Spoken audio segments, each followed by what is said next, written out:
Cyber వలలో పడి ఓ ఢిల్లీకి చెందిన అధికారి మోసపోయారు. ఢిల్లీ అధికారిని ఏమార్చి 12 లక్షలు స్వాహా చేశారు సైబర్ నేరగాళ్లు. దేశవ్యాప్తంగా అకౌంట్లను సృష్టించుకుని సైబర్ నేరగాళ్లు ఢిల్లీ అధికారి నుంచి 12 లక్షలు స్వాహా చేశారు. శ్రీ సత్యసాయి జిల్లా ధర్మవరానికి చెందిన ఇద్దరు వ్యక్తుల అకౌంట్లలో డబ్బులు డిపాజిట్ అయినట్లు తెలుస్తోంది. ఢిల్లీ అధికారి ఫిర్యాదుతో జిల్లాకు వచ్చిన పోలీసులు ధర్మవరంలో ఇద్దరిని నిందితులను అదుపులోకి తీసుకుని ఢిల్లీకి తీసుకెళ్లారు.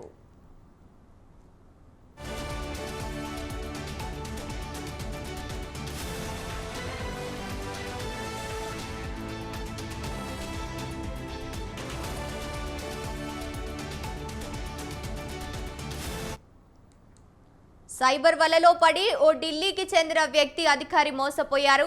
ఢిల్లీ అధికారిని ఏమార్చి 12 లక్షలు స్వాహా చేశారు సైబర్ నేరగాళ్లు.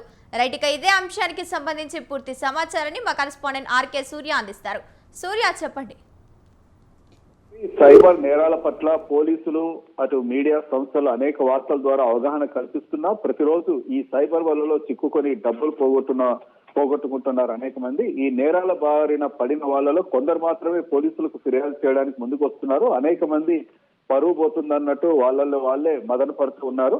అయితే స్వతంత్ర టీవీ ఛానల్ కు ఎక్స్క్లూజివ్ గా అందిన సమాచారం ప్రకారం తాజాగా దేశ రాజధాని ఢిల్లీ నగరంలో ప్రభుత్వ ఉన్నత అధికారిని ఏమార్చి దాదాపుగా 12 లక్షల రూపాయలు సైబర్ నేరగాళ్లు స్వాహా చేశారు. దాంతో అధికారి అప్రమత్తమై వెంటనే కేంద్ర సైబర్ కార్యాలయంలో ఫిర్యాదు చేయగా సైబర్ కేసు నమోదు చేసి విచారణ చేయగా ఆ డబ్బులు శ్రీ సత్యసాయి జిల్లా ధర్మవరం పట్టణానికి చెందిన ఇద్దరి బ్యాంకు అకౌంట్లలో జమ అయినట్టు గుర్తించారు.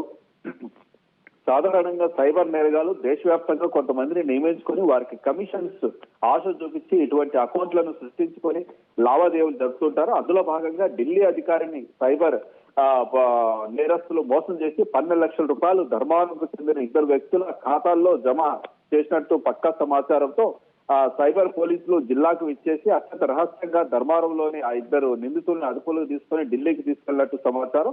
ఈ సైబర్ మోసంలో భాగస్వాములైన ధర్మవరంకి చెందిన ఇద్దరు వ్యక్తులు అదుపులోకి తీసుకుని ఢిల్లీ పోలీసులు ప్రాథమికంగా విచారణ చేయగా ఈ ఇద్దరు వ్యక్తులు ఫేక్ అకౌంట్లను క్రియేట్ చేసి సైబర్ నేరగాళ్లకు ఇచ్చినట్టు సమాచారం.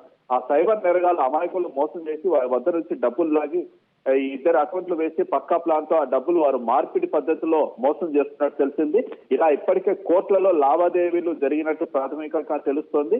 అన్ని ఆధారాలు తీసుకున్న పోలీసులు మరింత సమాచారం కోసం వారిని ప్రధాన సైబర్ కేంద్ర కార్యాలయం ఢిల్లీకి తీసుకొని పోవడం జరిగింది. ఇద్దరు నిందితులను అదుపు తీసుకుని విచారణ చేస్తున్నారు. ఇంకా మరికొంతమంది పేర్లు కూడా బయట పెట్టే అవకాశం ఉంది. వారిలో కూడా త్వరలో అరెస్ట్ చేసే అవకాశాలు అయితే కనిపిస్తున్నాయి. గంగోత్రి.